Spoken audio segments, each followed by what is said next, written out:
kii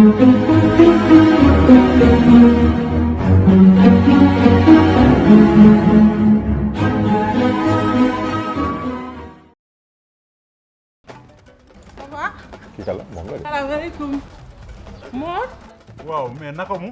ci loo nekk. xanaa namm la. maa la raw. defaral ma café ak sandwich bu toj nag loo ci def ci kaani doy. ciw léegi. waaw. Comment vous appelez-vous, demoiselle? Soxna, est-ce que vous avez ce numéro de téléphone? Alors, vous allez me donner votre numéro et puis je vais vous caper de ce pas. yow nag yaa gaaw. C'est ndekki laay caper léegi. ñaw. déggal loolu. yaa ko gën a gaaw. Ce numéro facture ma caper la lépp même bu dee énergie éolienne. yow yaa may jox sa numéro ma caper la warugar bi nga woo say nijaay takk naa la fi nga toog. yéen nag seen mbir du neex a lijjanti bourse bi danse la. waaye man am naa ku may kaapee. sticker nga laal de. ak Kpay dangay moom sa bopp moom sa alal yombal sa dund. Pour la première fois au Sénégal, le dépôt est à 0 francs, le transfert à 0% et le retrait à 0 francs. Merci à mes téléspectateurs de Harmonie TV, bonsoir, bienvenue à nouveau dans cet entretien. Aujourd'hui, nous avons le plaisir de recevoir le professeur Mary Teuw Niane. Professeur, bonsoir. Bonsoir Abdoulaye et bonsoir aux téléspectatrices et aux téléspectateurs. Merci professeur. Alors, le professeur Mary Teuw Niane, il n'est plus à présenter au Sénégal et un peu partout en Afrique. Il est un professeur de renommée, j'allais dire mondiale. Il a été enseignant à l'université Cheikh Anta Diop de Dakar pendant au moins 10 ans avant de rejoindre en 1990 l'université Gaston Berger de Saint-Louis, où il a été recteur de 2007 à 2012 et il deviendra également ministre sénégalais donc de l'enseignement supérieur, de la recherche et de l'innovation. Mais aujourd'hui, le professeur Mary Teuw Niane est candidat à l'élection présidentielle pour 2024. Professeur, qu'est-ce qui justifie votre candidature aujourd'hui?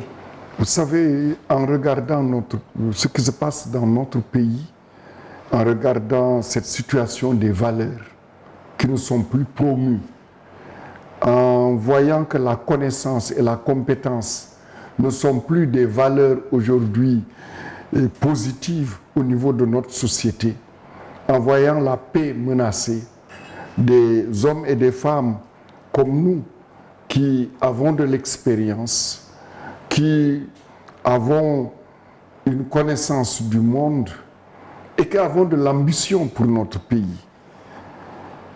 Il était important que nous puissions faire des choix.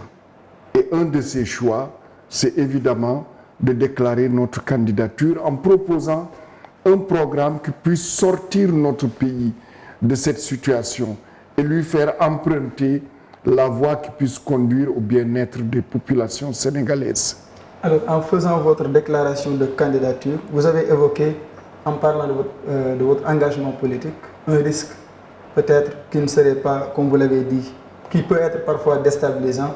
Pourquoi vous avez qualifié cet engagement politique de risque? Non, parce que moi-même, je ne suis pas un politicien professionnel. J'ai un métier. Je suis un salarié. D'ailleurs, quand j'ai quitté les fonctions de ministre de l'Enseignement supérieur, de la Recherche et de l'Innovation, j'ai rejoint l'université où j'ai repris mes enseignements.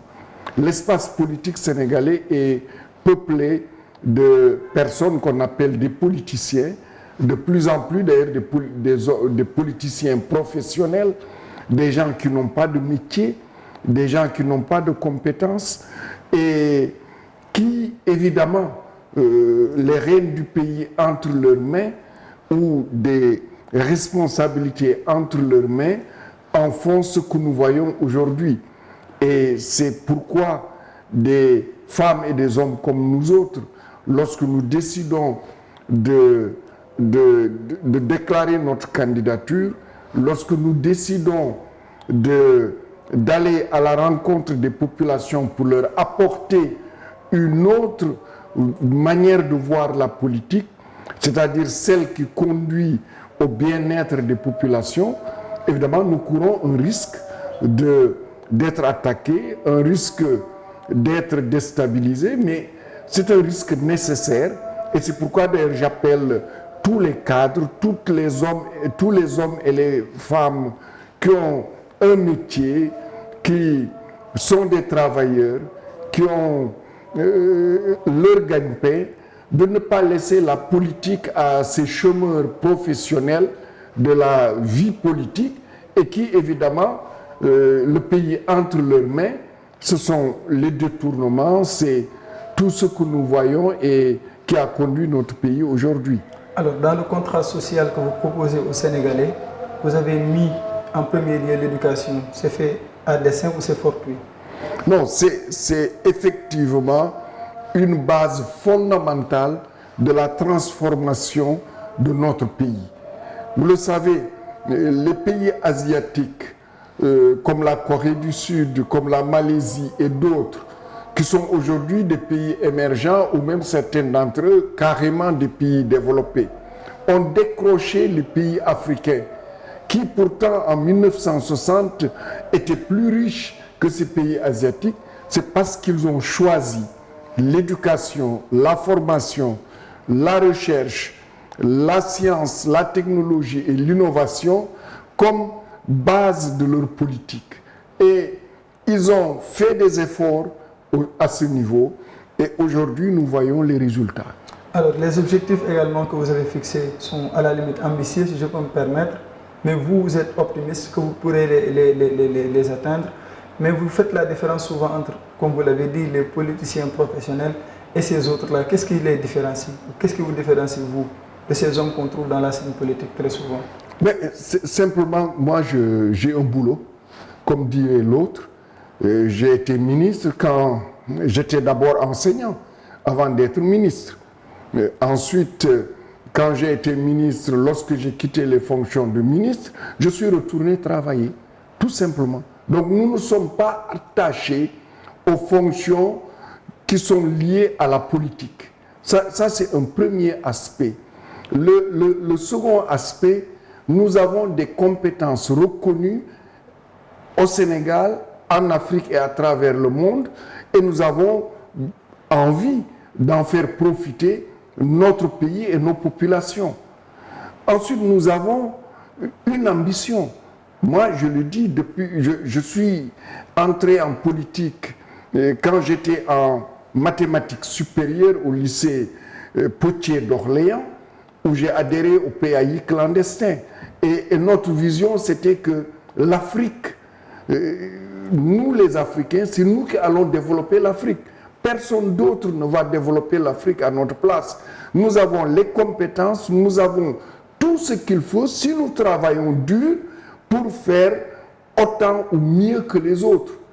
Enfin, c'est cette vision du minimum à faire pour nos pays et que nous voyons depuis 1960 à aujourd'hui, ce minimum n'est pas fait. Et ça fait partie de ce que j'appelle les 7 accès universels de notre politique. C'est la scolarisation universelle de tous les enfants avec la réforme du système éducatif, sa professionnalisation, l'introduction des langues nationales, de la religion et de nos valeurs de civilisation et de culture. C'est l'alphabétisation de toutes les populations qui ne savent pas lire et écrire. Ce n'est pas possible de développer un pays avec ces populations-là. C'est l'accès à l'eau potable, c'est l'accès à l'eau pour le bétail et c'est l'accès à l'eau 12 mois sur 12 pour l'agriculture. C'est l'accès à l'électricité, c'est l'accès partout à Internet, c'est la santé pour tous, pouvoir se soigner quand on est malade, mais aussi c'est la mise en place d'hôpitaux régionaux modèles où on peut soigner les grandes maladies qui traversent ce pays comme le cancer, l'hypertension artérielle, etc. C'est l'accès au logement et la modernisation des villages. Je considère que ça, c'est la base, c'est le socle qui est un élément important du bien-être des populations. Et c'est ce qui permet de donner la chance à toute habitante et tout habitant du Sénégal de pouvoir s'améliorer et de pouvoir saisir les opportunités de développement qui vont s'offrir à lui. Alors, professeur, on sait que tous ces défis que vous avez cités et les solutions également que vous comptez apporter sont peut-être des demandes des Sénégalais. Les Sénégalais ont soif de ces changements-là, mais on sait qu'il y a des hommes qui ont proposé, qui ont eu accès au pouvoir. Et jusqu'à présent, il y a des zones où c'est encore compliqué. Aujourd'hui, quand vous pensez au fait que l'accès au pouvoir seulement n'est pas suffisant, sur quel élément stratégique comptez-vous vous baser pour réaliser justement ce programme que vous avez décliné? Alors, ça, ce que je viens de dire, c'est les 7 accès universels. Ce n'est pas tout le programme. Parce que, et vous l'avez souligné, ça ne va pas. Les gens ne mangent pas bien et ne mangent pas assez. Parce que la nourriture est chère. Dans une ville comme Dakar, une bonne partie de la population n'a qu'un repas par jour. Il n'y a pas de travail pour la jeunesse. Et pourquoi nous pensons pouvoir réussir? Parce que d'abord, nous choisissons le problème par le bon bout. Et je vous ai dit, le premier bon bout, ce sont ces 7 accès universels. Quand vous ne savez pas lire et écrire, comment vous pouvez saisir des opportunités? Ce n'est pas possible. L'autre aspect, c'est l'emploi et l'alimentation. Et pour l'emploi, c'est l'industrialisation du Sénégal à partir des ressources naturelles que nous avons eues. Le pétrole, le gaz, faire une deuxième raffinerie, mettre en place un écosystème de pétrochimie pour fabriquer l'urée qui manque aujourd'hui aux agriculteurs, pour fabriquer les PVC et tous les systèmes d'irrigation dont on a besoin, pour fabriquer les bâches pour les serres, pour fabriquer les liners et les géomembranes pour les bassins de rétention, pour fabriquer les médicaments, pour fabriquer la peinture, etc. C'est d'autre part amener le gaz jusqu'à la Falémé pour mettre en place la sidérurgie, grâce à laquelle le Sénégal va fabriquer tous les fers de construction dont il a besoin, fabriquer l'acier et à partir de l'acier, fabriquer les rails et pouvoir avoir une industrie autour des voitures, des camions, des bus, etc. Le deuxième volet, c'est la nourriture, l'alimentation. Pour cela, il faut faire en sorte que l'eau, qu'on ait l'eau 12 mois sur 12 partout au Sénégal. Justement, professeur, dans votre programme, dans la déclaration, vous avez parlé de l'eau 12 mois sur 12, mais on a bien envie de savoir sur quelle peut-être approche ou sur quelle base est-il possible d'avoir de l'eau 12 mois sur 12. On a bien envie d'avoir ces explications peut-être scientifiques à la base pour comprendre exactement comment est-ce que c'est possible ou comment vous comptez vous y prendre. Absolument. Nous avons globalement 3 choses. 3, 4, 5 choses, je vais vous dire. La première chose, en saison des pluies, mettre en place les bassins de rétention. Le président Abdoulaye Wade l'avait commencé. Mais il n'avait pas ce que nous aurons demain, à savoir la pétrochimie, donc les liners et les géomembranes qui vont faire les revêtements pour les bassins de rétention et empêcher l'infiltration de l'eau. Donc là, on pouvait garder de l'eau 3 mois, on va pouvoir désormais la garder 5 mois, 6 mois au niveau de l'année. Le deuxième aspect, c'est la construction de forages. Il y a des endroits, nous avons la nappe phréatique qui est une nappe d'eau douce et il faut faire des forages. Et vous le voyez, dans les zones de Baol où vous avez des forages, les gens cultivent. Ensuite, il y a maintenant tout un dispositif de canaux qu'il faut faire au niveau du pays. L'Europe l'a fait depuis le Moyen-Âge. Nous, depuis l'indépendance, on n'a construit aucun canal pratiquement. Et il faut construire le premier grand canal, le canal du Baol, du Cayor et du Sine, qui va partir de Keur Momar Sarr, passer aux environs de Touba, de Diourbel, de Bambey, jusqu'à arriver en face de Fatick. Construire le canal du Gagnol pour revitaliser les nappes phréatiques au niveau des Niayes, construire toute une série de canaux entre le fleuve Sénégal et le Djeri, et construire aussi des canaux dans la zone de Kolda, Vélingara, Tambacounda et Kédougou, en s'appuyant sur les 2 fleuves, Casamance et Gambie. Avec cela, sur une grosse partie du territoire national. Nous aurons de l'eau 12 mois sur 12. Avec les dispositifs de goutte à goutte, avec les dispositifs de serre, nous pourrons cultiver 12 mois sur 12.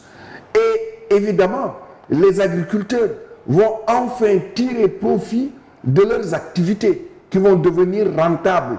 C'est différent de cultiver 3 mois d'hivernage et de cultiver 12 mois pendant l'année. Ensuite, nous allons aussi développer les semences avec l'ISRA. Nous allons, les engrais seront disponibles avec la pétrochimie. Et à côté de cela, nous allons pouvoir développer l'élevage.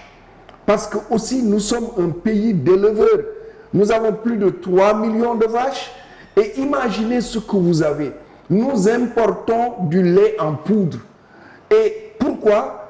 Parce que simplement, la production laitière est faible. Mais c'est également dû à peut-être un tissu industriel assez faible. Et vous avez justement, avec l'industrie, vous parlez que, enfin, vous dites dans le programme, dans votre ambition, qu'en 10 ans, vous ferez de sorte que le Sénégal soit l'un des premiers pays, en tout cas au monde, producteur de bus, de camions, de tracteurs, de motoculteurs et de machines.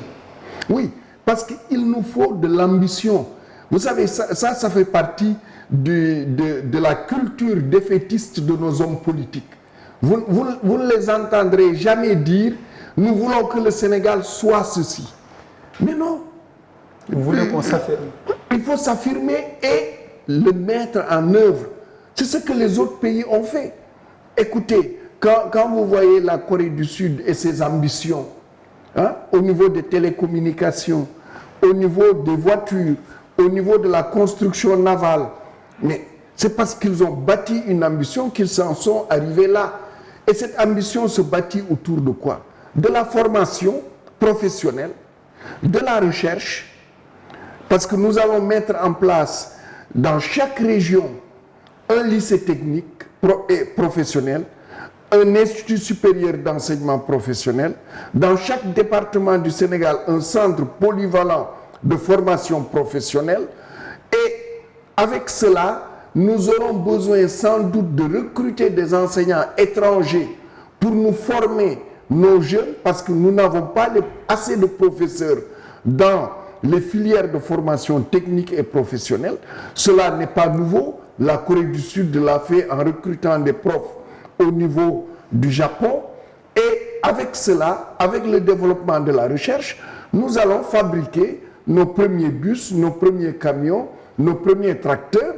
Et comme la Corée, comme la Chine, comme le Japon, notre ambition étant, dans une décennie, de pouvoir être parmi les meilleurs. La même chose dans le domaine du numérique. Aussi, être les meilleurs. Parce que c'est en Afrique. En Afrique. Et ça fait partie des ambitions qui peuvent motiver notre jeunesse. Vous savez, nous avons des jeunes, quand je vais en Europe, en Amérique, en Asie, je rencontre partout des jeunes. Certains ont été formés dans nos universités ici, d'autres sont formés dans des universités étrangères, mais tous ont l'envie de revenir au pays, apporter leurs connaissances, leurs compétences, leur savoir-faire, et ils ne demandent qu'à être appelés. Et malheureusement, nous avons des politiques et des hommes politiques qui sont d'ailleurs souvent ignorants parce que, vous savez, quand vous avez 3 millions de vaches et que vous importez du lait, c'est que vous êtes ignorant. Parce qu'il suffit de faire une politique d'insémination artificielle pour que nos vaches puissent produire assez de lait pour non seulement nourrir le Sénégal, mais être la base d'une industrie de transformation laitière que nous n'avons pas. Professeur, vous avez évoqué tout à l'heure le numérique. Vous aviez dit, enfin, dans vos engagements, vous avez dit que vous vous engagez à faire du Sénégal l'un, en tout cas, des premiers pays numériques d'Afrique, avant 10 ans également. Et on sait que l'une des meilleures expériences numériques en Afrique, c'est avec le Kenya. On parle également n'est-ce pas, des pays un peu de l'Afrique de l'Est. Mais aujourd'hui, vous pensez que le Sénégal peut se positionner avec le numérique. Et vous appuyez également sur la disponibilité de notre ressource humaine. Oui, nous pouvons aller très vite parce que c'est un secteur que je connais très bien, que j'ai participé même à créer de nouvelles filières. Vous le savez, à l'UGB, quand j'étais directeur de l'UFR Sciences appliquées et technologies, c'est moi qui ai mis en place le diplôme d'ingénieur en électronique et télécommunications. J'ai mis aussi en place le diplôme DSS, ingénierie informatique et technologie de l'information et de la communication. J'ai mis en place le diplôme universitaire réseau informatique de gestion. J'ai mis en place aussi l'Institut Polytechnique de Saint-Louis, dont le premier diplôme d'ingénieur, c'est en génie informatique. Et il y a également l'Université virtuelle du Sénégal et en plus Campus N. Et j'ai aussi, en tant que ministre de l'Enseignement supérieur, lancé les projets pédagogiques académiques, les curricula pour la création de licences et de masters en intelligence artificielle, en big data, en cybersécurité, en robotique, en génétique moléculaire et bioinformatique, en simulation numérique et calcul scientifique. Vous pensez donc que votre engagement est fondé? Donc, ceci vous montre simplement qu'il est possible d'aller très vite parce qu'il suffit de pousser nos universités à multiplier les formations. Il faudra réformer notre système d'enseignement primaire, élémentaire, primaire, collège et secondaire pour y introduire le numérique. Et ensuite, il faudrait développer les possibilités de jonction entre les entreprises et la recherche universitaire et l'innovation universitaire. Avec cela, le Sénégal a un capital humain qui est comparable ou parfois même meilleur que beaucoup de pays africains qu'on cite comme étant des pays avant-gardistes dans le domaine numérique. Et puisqu'on est à l'université, récemment avec les violences qu'on a notées, en tout cas au Sénégal, il y a eu des saccages et des destructions à l'université. Vous avez fait l'université, vous avez été enseignant, vous avez également été recteur à l'UGB. Vous avez été également ministre de l'enseignement supérieur. Qu'est-ce que ça vous fait quand vous voyez ces scènes? Ça me fait très mal parce que c'est inadmissible. C'est inadmissible. Aujourd'hui, le monde dans lequel nous sommes, c'est le monde de la connaissance. Ceux qui ont le plus de découvertes, ceux qui font le plus d'innovation, ce sont ces pays-là qui sont en avant-garde. Et évidemment, l'université est l'espace par excellence de production, de diffusion de la connaissance. Et c'est inadmissible, je l'ai dit, c'est une gifle à notre histoire.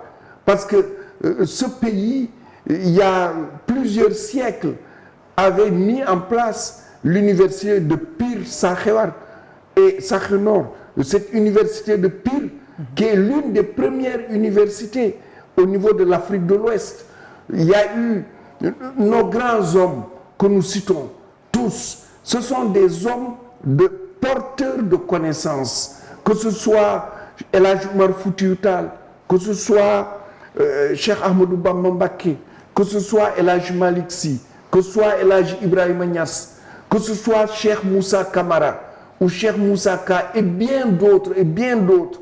C'est un pays qui adorait la connaissance. Mais nous avons vu ces dernières décennies une chose se produire petit à petit et s'accélérer dans ces 5 dernières années. C'est la dévalorisation de la connaissance. Qu'est-ce qu'il faut justement pour renverser la tendance ou pour en revenir à la première qui était meilleure? D'abord, il faut qu'on cesse de mettre tous les étudiants dans les universités publiques parce qu'elles n'en ont pas la capacité d'accueil. Ça, c'est la première chose. La deuxième, parce qu'avant, qu'est-ce qu'on faisait? On orientait une partie dans le public et le reste dans le privé. Il faut revenir à cela parce qu'il ne faut laisser aucun bachelier en rade. La deuxième chose, c'est qu'il faut valoriser la connaissance et la compétence. Valoriser. Et on ne peut pas le faire en nommant n'importe qui, n'importe où.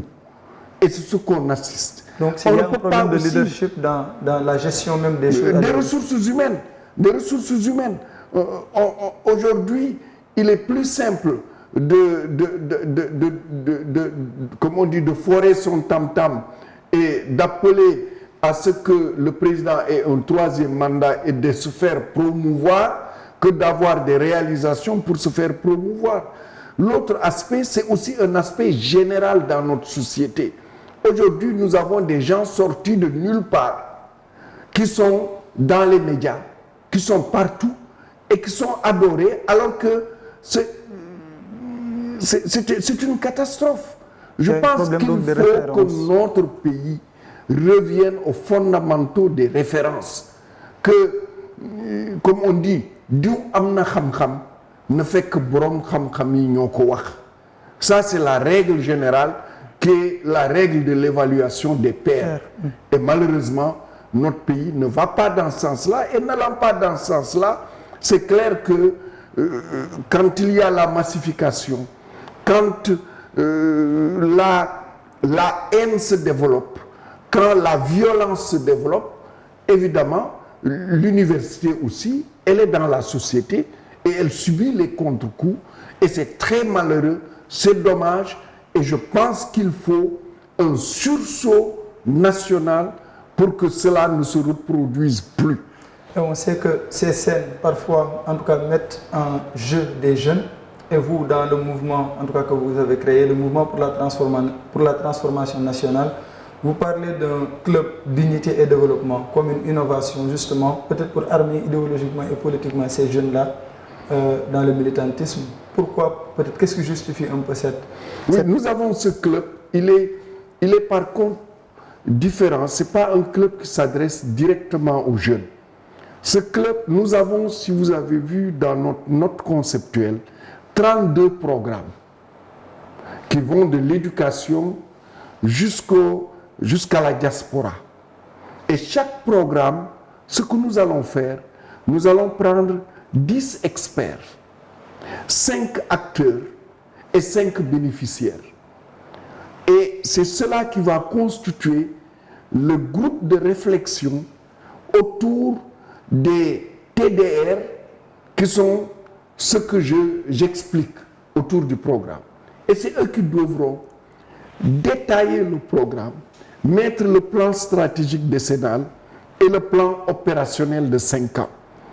Et c'est à partir de cela que nous allons élaborer le financement du projet et ensuite sa présentation définitive vers le mois de décembre au niveau de l'opinion publique. Et donc vous ne voulez pas une théorie peut-être comme vous l'avez dit préconçue, mais vous voulez construire avec les gens. On co-construit le programme. C'est-à-dire que chaque volet du programme, vous avez ceux qui savent, parce qu'on ne peut pas construire un programme sans ceux qui savent. Vous avez ceux qui exercent dans le domaine, et puis vous avez ceux à qui le programme est destiné. Et cela réunit, évidemment, je pense que nous aurons quelque chose qui va pouvoir satisfaire les populations. Parce que vous ne pouvez pas faire le bonheur d'une personne contre son gré. On fait le bonheur de quelqu'un en se renseignant sur ce que cette personne veut. Donc, c'est cette stratégie de construction de programme que nous avons choisie. Et pour en revenir à ce programme, parmi vos engagements, vous parlez également de l'encadrement et de la réduction du pouvoir de l'État. On sait qu'au Sénégal, le président sénégalais, il promettait lors des campagnes électorales la réduction du train de vie de l'État, etc. Mais on sait ce qui en est suivi. Vous prenez l'engagement, le même, entre guillemets, le même engagement de réduire, en tout cas, cet hyper-présidentialisme-là. Comment vous expliquez ce choix? Non, c'est un choix d'abord j'allais dire, de l'efficacité. Nous avons une tradition de travail. Je vous ai parlé de ce que j'ai fait quand j'étais directeur de l'UFR, ce que j'ai fait quand j'étais recteur, je peux y revenir, ce que j'ai fait quand j'étais ministre, parce que j'ai une manière très simple de travailler.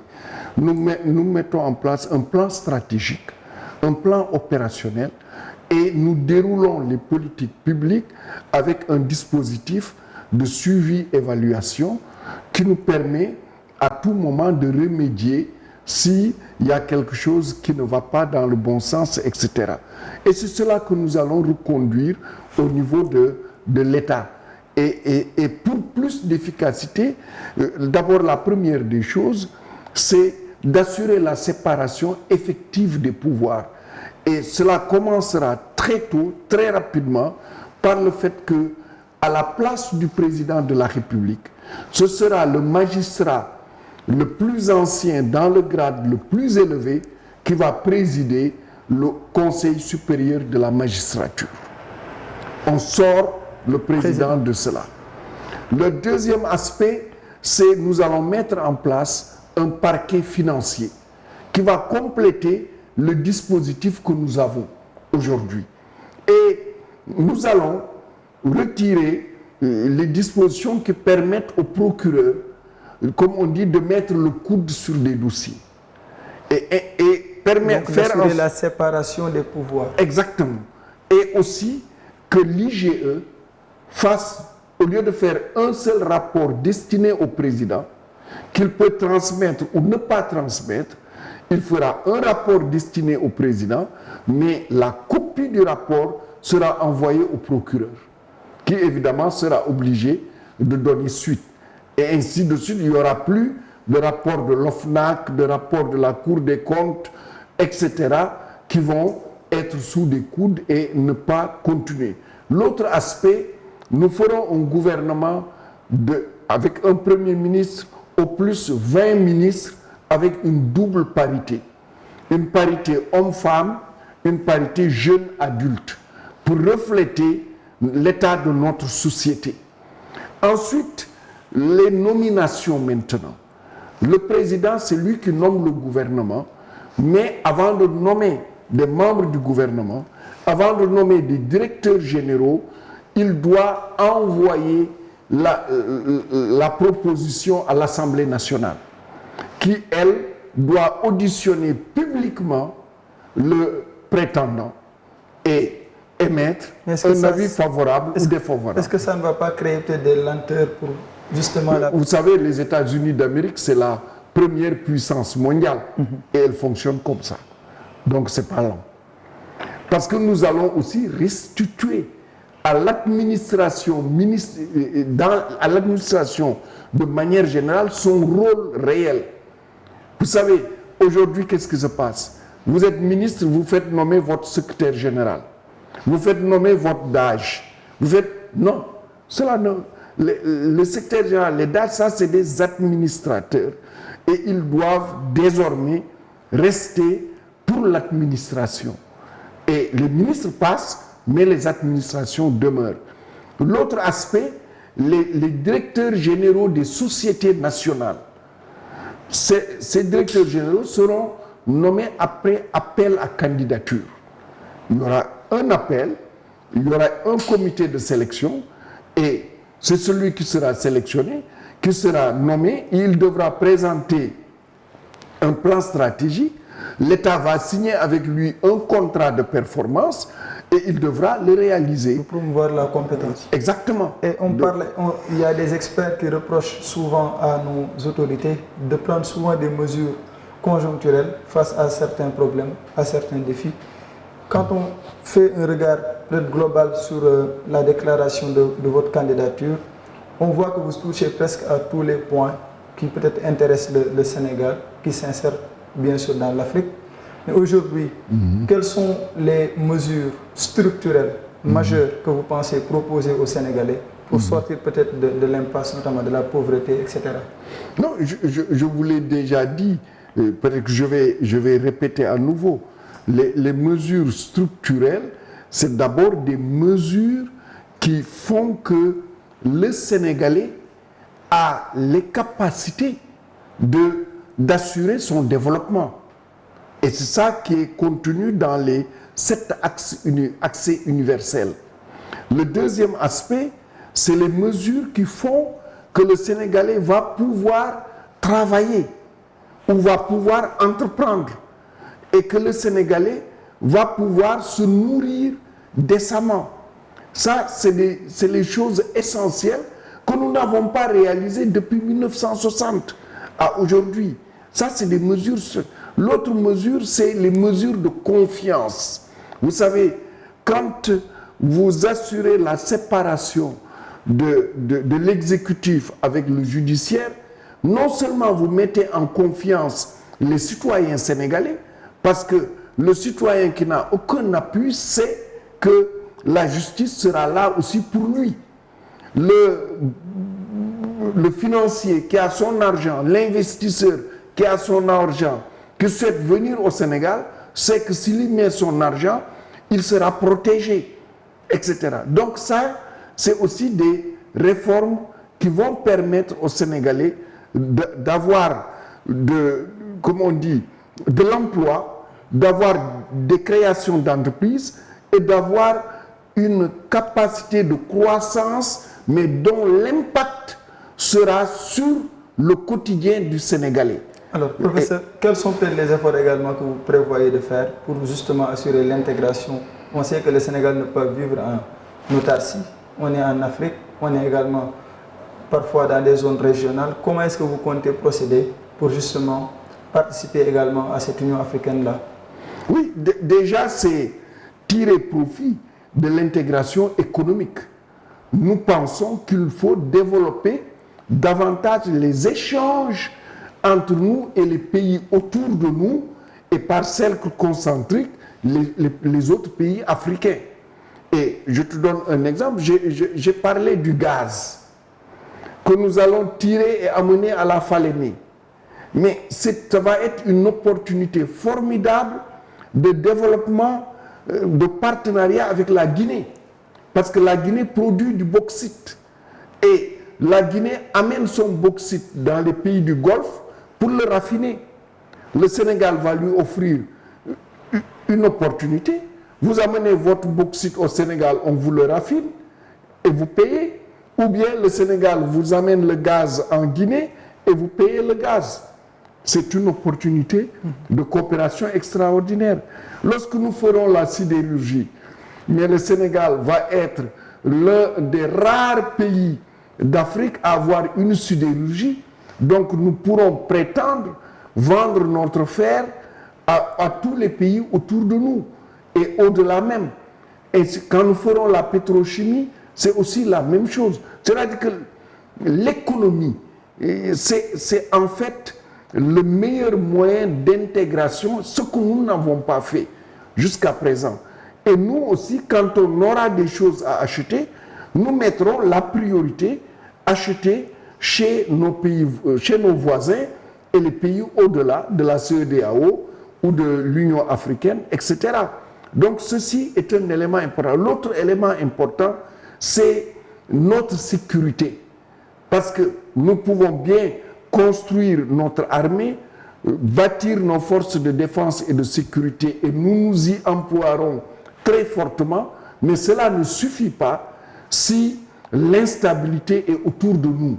Et nous travaillerons avec les pays africains pour aider à avoir une sécurité collective au niveau des différents pays africains. Alors, merci beaucoup, professeur. C'était un plaisir de vous recevoir. Merci encore, Abdoulaye, et merci à vos techniciens, et merci aux téléspectatrices et aux téléspectateurs. C'est un candidat qui est là.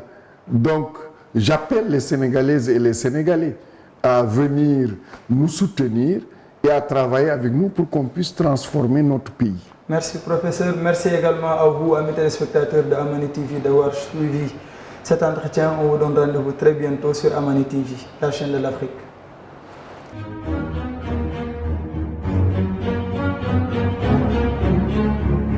Thank you.